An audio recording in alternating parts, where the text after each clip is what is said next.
mga idol. So, monitoring na naman tayo dito sa baba.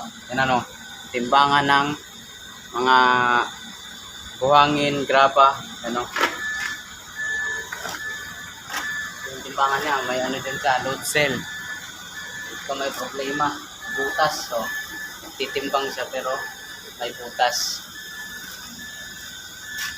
Papunta doon sa conveyor. So, ikot tayo sa kabila. Check natin lahat. Si Lunes. Ayan. Dito din sa kabila. Yan yung load cell na yan yung nag-ano doon sa taas. Ano ng timbang. Makikita doon sa computer.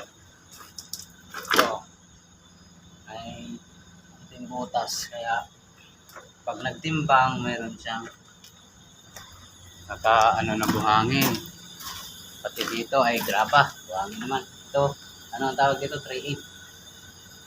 Para siyang P-size. Yan o. Butas. Yan. Kailangan niyang ma-repair.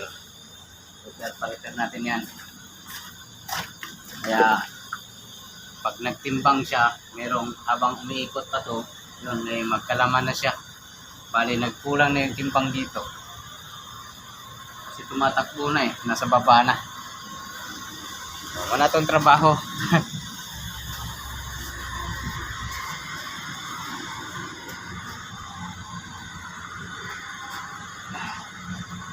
Sa baba. Checking tayo.